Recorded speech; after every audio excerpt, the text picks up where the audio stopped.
today, which is par for the course. I'm here with Botond. Hey, everyone. We've been doing this for a while. Botond has some special news today, but we're not going to tell you what it is yet. He's been teasing it on Twitter, saying, I got an announcement for about the last month or so. I know what it is. I'm very excited for him to tell you. I'm very proud of Botond.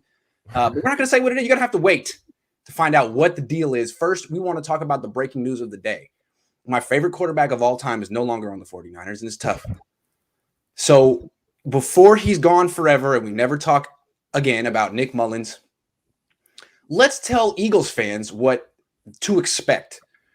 What are they getting from Nick Mullens, in your opinion?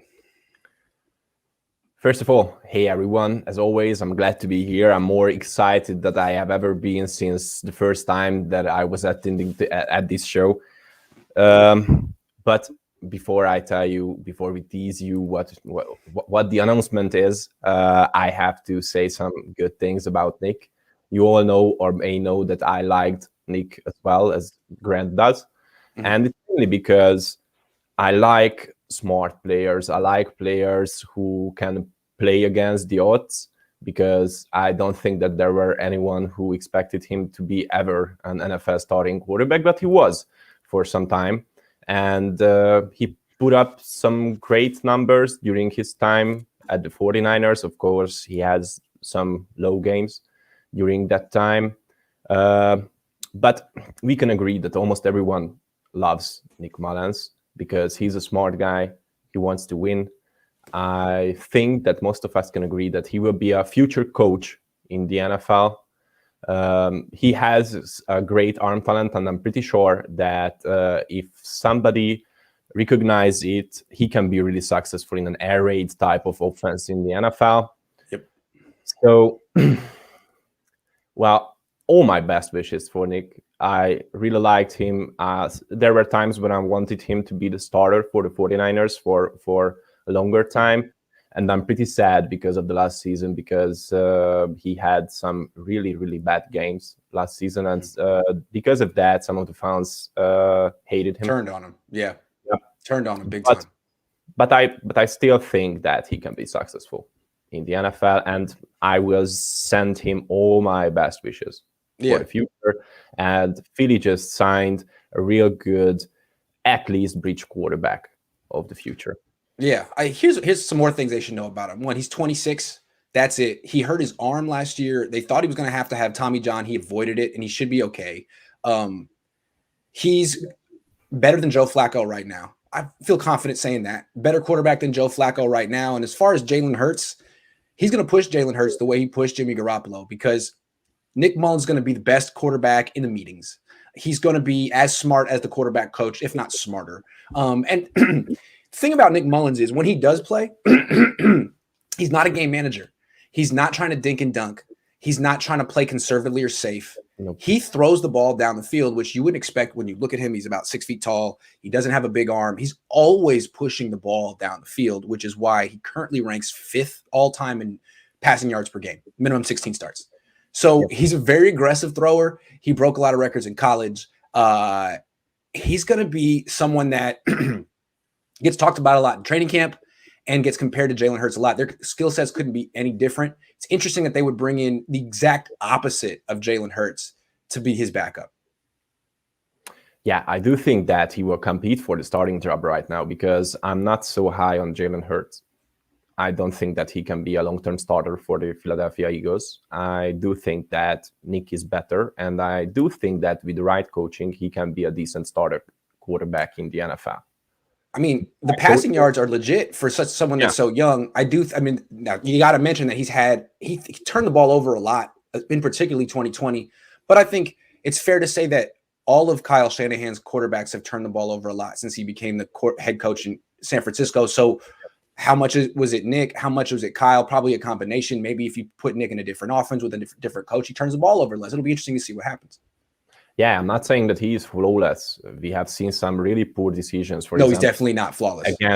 Against Philadelphia Eagles, he was like, oh man, why? But the wheels fell off right away. Yeah, and he is developing himself all the time. He is a really smart guy. I do think that with the right system, he can be successful. I'm not necessarily saying that he will be a Hall of Famer, but he can be successful in the NFL, and you have to admit it. That's all. Yeah. Final thing, I think the Eagles upgraded when they essentially traded Nate Sudfeld for Nick Mullens. I think that was an upgrade for the Eagles. That's for sure. Now, again, the Niners may not need Nate Sudfeld. I think they probably upgraded when they went from Nick Mullens to Josh Rosen. I think that was a good call on the Niners' part. The Niners have 3 really good quarterbacks on this team, very talented. 2 guys picked in the top 10 and Jimmy Garoppolo. Nick Mullens was the odd man out. Good pickup for the Eagles. They're going to like him. Yeah. I'm going to miss you, Nick. Good luck. And who knows? Maybe he'll be back on the 49ers in a few years. You never know how these things work out. Rich Gangarello left, went to the Eagles, came back. I hope he comes back. Yeah. All right. I haven't talked to you since the Niners had a bunch of injuries and shut down minicamp. They are one of 3 teams not doing minicamp this week. Also, Texans and the Colts. Just shut it down. What do you think of what's happening with the offseason injuries? Well, if you remember back then, about 9 or 10 months ago, when we first spoke during your show, that was one of the questions that I asked from you, and I read that, and now I'm pretty happy that you are the one that is asking me this question. Who is asking me this question? To be honest, first of all, I would fire anyone who is responsible for training and for the preparing of these guys for the next season, because in the past few years, injury-wise, 49ers was the worst team in the NFL. And you can say it's just bad luck. You can say it's just something that happens sometimes. It's a period of time. But come on, man. You are working for a franchise, Kyle, which has to be successful. After those 4 years with just 1 playoff appearance, you have to be successful. Right. And you just blaming things like bad luck, and other things like that. No, you have to think what is behind those injuries. You have to ask the medical staff. You have to ask the training staff. Anyone who may be responsible for this, because this is not normal. Jeff Wilson just stays up from a bench and he tore his meniscus. Come on, man. These are not things that is happening often in the NFL. I see and I know that there are workouts which can be dangerous for your legs, for the muscles. Heavy squats. Yeah. Heavy squats. But there have to be people who are responsible for these players who can tell them what to do after those workouts, right, to make these things not so dangerous for them. So I think you're talking about the response with Kyle. It's unfortunate that he just chalks it up to bad luck, and so does John Lynch. Now, maybe they're not being forthright with us, and their attitude is, it's none of your business. We don't have to tell you what the issue is. We'll figure it out. But the fact is, they haven't figured it out. So when you couple the fact of no results with a public explanation that is ridiculous, it's disconcerting. So that's why we're coming on here trying to tell him that I think we found some patterns. I mean, with Jeff Wilson Jr., they're harping on where it happened, where I think the most relevant information is what preceded it, which was a leg workout in the 49ers weight training facility. And I interviewed Will Blackman. I didn't interview him. Eric Crocker interviewed him. I was on it. And Will Blackman made it real clear. When you lift with the team, when you're on an NFL team, you go to the training room, you don't just like pick up weights and start going. They have a schedule for you that day, a personalized schedule. They say, hey, this is what you're doing today. This is how much, this is the intensity, all of that. So it's like, you're just following directions. You're coloring by numbers. And so you're supposed to be supervised, to be giving you the best workout for you, knowing how much recovery you need, how much you can push yourself at that point in the offseason. And they got it wrong with him. I mean, Matt Breida has torn his a couple of years ago, he tore his pec in the weight room. How many guys have torn their ACL on the 49ers practice field? Jerick McKinnon, Jalen Hurd, Justin School, more. And I think that's kind of just the sheer number of surgical injuries the Niners have had in the weight room, in the practice field, is something they need to address and say it's not just bad luck. I think, period. Somebody has to take the responsibility. That's what I'm saying. So there's a pre-workout technique that you should do before workouts, after workout techniques flexibility trainings. Those are really important thing in pro sports. Those are things that are often just forgotten by other people, forgot by other people, because they think that, okay, that's not so important. What I have thought from my coaches when I was playing American football, and of course I was not playing on this high level, but what they always said, that pre-workout, workout, and after workout is the most important for preparing for a single season, because those are the workouts which will protect you for the rest of the season. Yep. And what I'm thinking of right now is, if you wouldn't like to name anyone who may be responsible for these things, you have to change some things with the team. So part of it is the training staff, but you have no to question. but you have to find what the problem is. And to be honest, it's still laughable that the 49ers signed their training staff from the National Hockey League. Yeah, that doesn't make sense. It's still fair to laughable question for me. whether it was the best training staff available.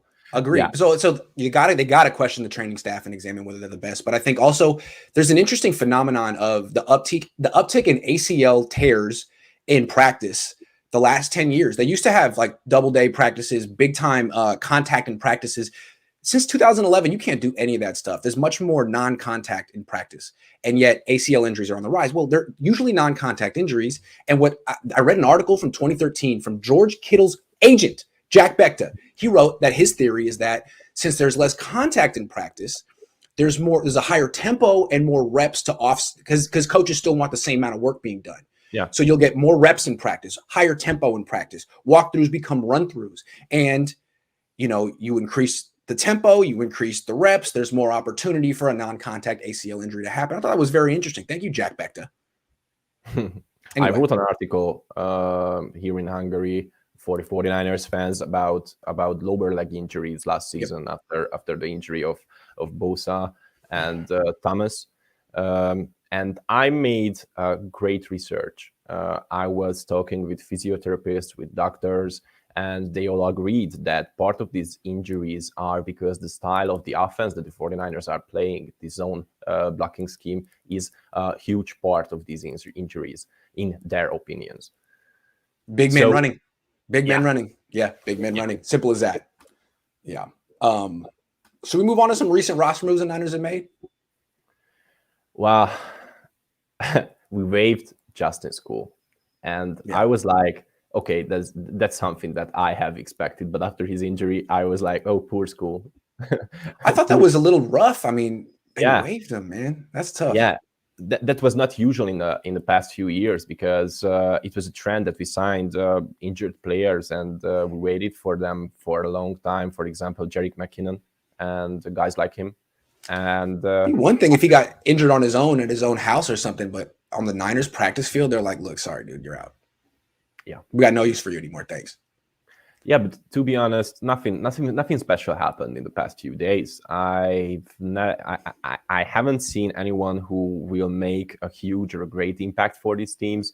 These roster moves were most likely just moves to fill some spots on the roster. So nothing special. I don't think that any of those guys that we signed in the past few days will affect this team so much. But if the injury bug strikes again, and it seems like it strikes now, then we can see some guys on the field in the 49ers uniform that I haven't expected. So, well, here, let me phrase it this way. We know they signed Tony Jefferson. We know they signed Senio Clemente. Yeah. I think they have no free safety on the roster other than Jimmy Ward.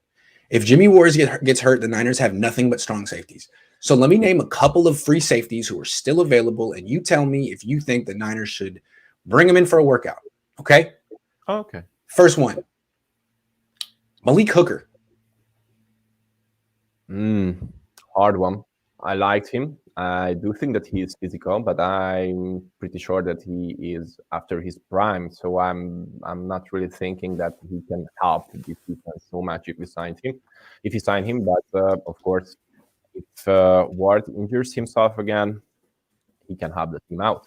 So he may be. I mean, he's got a lot of injury history. He played 2 games last year. But he's only 25.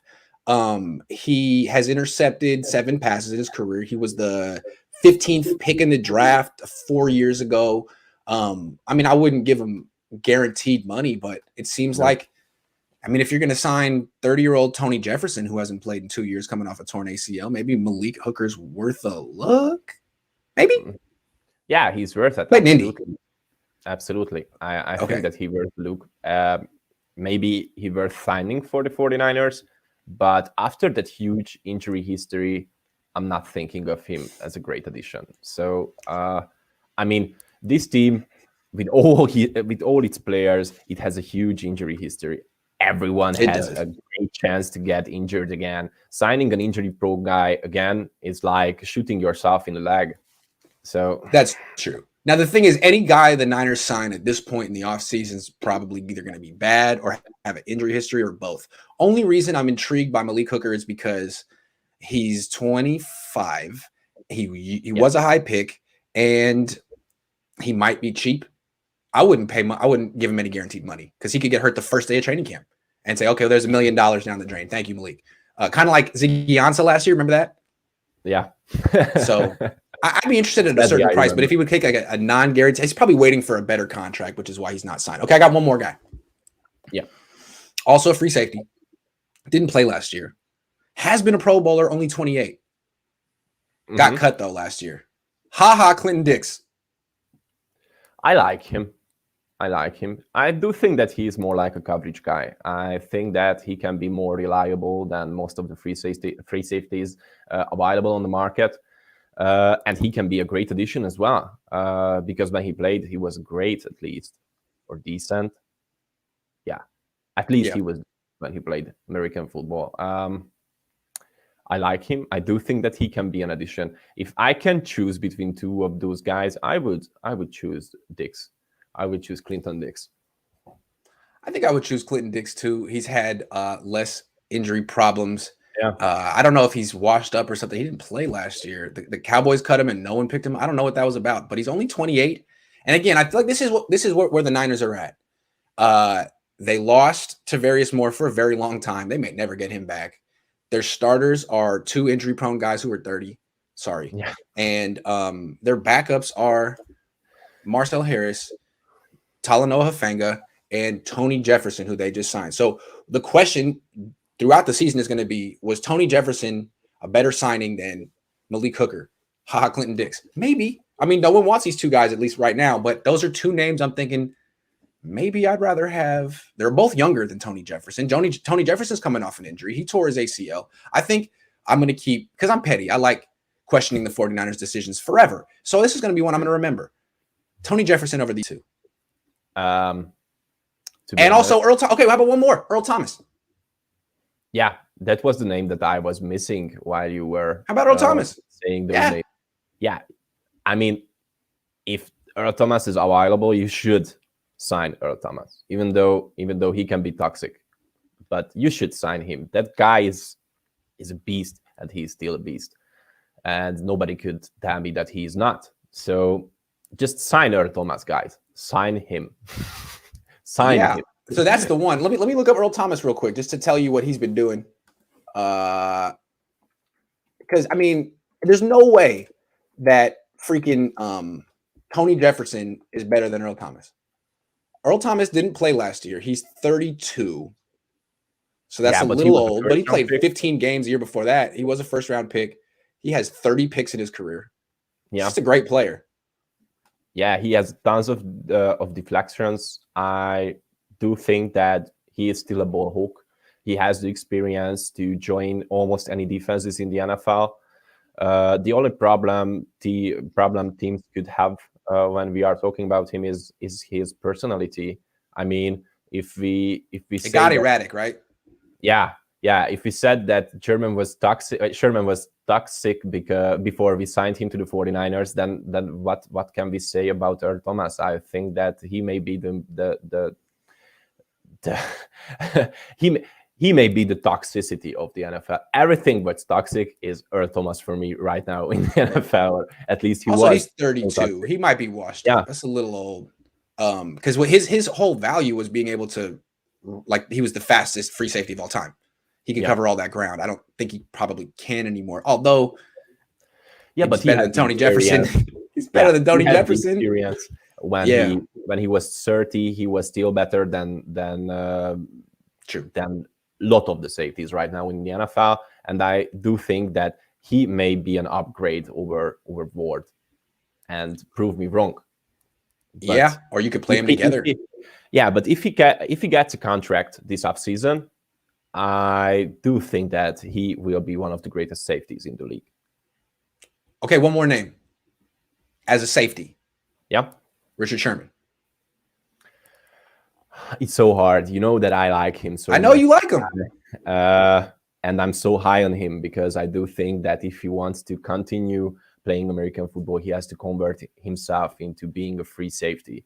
And I do think that he has the experience. He has the perfect mindset. He is still a ball hawk, although he is not fast enough right now to be a cornerback in the NFL. But the guy is great, and I do think that he will be a safety somewhere. And if there's a place where the team should or the front office should consider signing him, is the 49ers, because he knows the system, he knows those teammates, and I'm pretty sure that he could be a leader for this defense still. They could sign Sherman and Thomas. I mean, McIlvain Mac says, I think if they brought Sherman back with Thomas, he could keep him in line. I truly believe that. Kind of like how the Tom Brady effect on Antonio Brown. Maybe. Yeah. I mean, you could have him as a split safety duo. Sherman on one side of the field, Earl Thomas on the other. That's a very smart, savvy duo that has about probably 60, 70 interceptions between them. Be interesting. Yeah, and they'd be like the anti-Warden Tart, because Warden Tart have all the athleticism and youth, but they don't force turnovers. These two are just turnover machines. Yeah, and sometimes you have to sacrifice consistency for turnovers, because turnovers win games. That's what I think of. And if you remember last season, Robert Saleh just tried some new concepts when Richard Sherman was a free safety or close to that position, and those plays were great. And I do think that Richard did a great job during those plays. East Bay Chris says Sherman didn't help much with Reuben Foster. Yeah, why you gotta bring up old stuff, man? That's old stuff. What are you talking about? Yeah. But what? Why are we talking about Reuben Foster?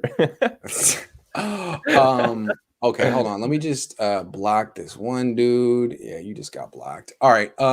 Let's give the announcement, man. It's been 25 minutes. We're making the people wait. I'm very excited about this announcement. This is the purpose of the show, the announcement. And it has to do with Hungarian NFL broadcasting. Why don't you tell them the news? Wow. It started back then in 1991 when the Hungarian national television first broadcasted the Super Bowl back then. I wasn't even a plan in my parents' mind when that happened. And after that, for so many years, Hungarian television just gave highlights to Hungarian people. You have to know that Hungary just went out from the Soviet Union in 1989. So it was 2 years after that. And in 2004, the Hungarian sports television bought the right to broadcast NFL for Hungary. And after that, after 16 years, that Hungarian sports channel had the right to broadcast NFL. But lots a new channel bought the right. It's the Arena 4 with a new team, young guys, where the goal of the channel is that they want the NFL to be their premium broadcasting team. And last season, one of my friends who was working there at the time and who is working there right now, just told me that this is going to happen. I knew that before it even happened. And after that, this year, after my success in your show and things like that, he reached me again and told me that he sent one of my articles from the SI to one of the directors from the channel, and after a month, I had a phone call, and they asked me if I want to be one of the commentators this season for NFL here in Hungary for TV. And What'd you say? I'm What'd you say? I'm still shocked, to be honest. Well, it's a dream coming true for me, and I have to say thank you, because without you, wow, this I was almost crying when I heard after all those years, after couple thousands of hours when I was working, just watching games, just writing articles, earning nothing for that, just the experience. Well, it happened. And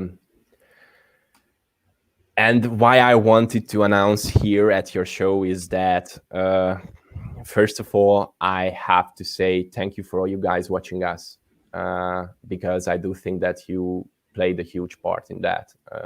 As I said before, I'm always reading the comments. I always want to be better. I always want to be the best one of myself. And köszönöm szépen. and it's mainly because of you guys. I want to say a huge thanks for the Hungarian 49ers community, because they had a huge part in that. They just want me to write for them. Every time they wanted to hear my opinions, they wanted to hear and read my insights, and without them, I wouldn't be the man that I am right now. And first and foremost, I have to say thank you, Grant. Thank you, Botond. I can't be grateful enough. I remember the guy that I was back then, last September, when I wrote to you with a crappy camera, first time when we have spoken.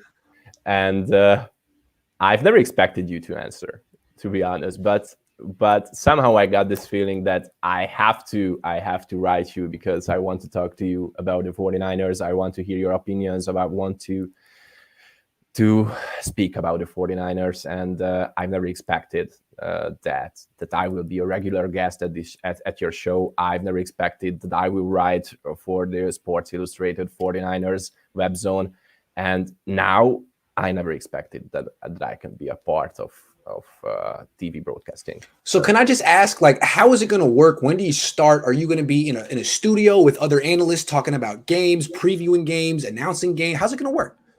Well, it will start in August. We will the channel will broadcast about 6 preseason games. Nice. That will be the first time when I will be at the studio, but I will be a commentator. During games? During games, yep. Wow. And there are plans that they want to do something like you guys in the US are doing in the studio, analyzing games during timeouts and things like that. But I will mainly commentate NFL games during games. So you're going to be great, man. I can't imagine anyone else in Hungary's got a leg up on you, dude. You got this on lock. You're very experienced. You could do this in English. You could do this in Hungarian. You could do this standing on your head. I'm really excited. I hope I get to see clips. Yeah, I'm really excited as well. And I hope that sometimes that can happen, that we will speak when I'm going to be at the studio, because I do think that may be interesting for the Hungarian fans and for the US fans as well. Well, if you're ever out here in the Bay Area with your fiance, I will we'll go out and I'll buy you a bottle of champagne. We'll have fun. Okay. All right. Deal. Tell everyone how old you are, by the way. Everyone thinks everyone wants to know. Well, I'm 28. 28. And he's already in the studio, guys. It's a big move for Botond. Botond, Congratulations. I'm really glad that I could assist you. But again, I always say, like, I didn't really do much, man. I just put you out here. You're the star. You made this happen. Congratulations. Thank you. If you let me, I would say some Hungarian words to the fans. Please do. Address your Hungarian faithful directly. Srácok, nehéz megszólalni, már akkor is nehéz volt, amikor megtudtam, hogy erre van lehetőség. Úgyhogy nagyon szépen szeretném nektek megköszönni. Nélkületek ez nem jöhetett volna létre, ezt még mindig így gondolom.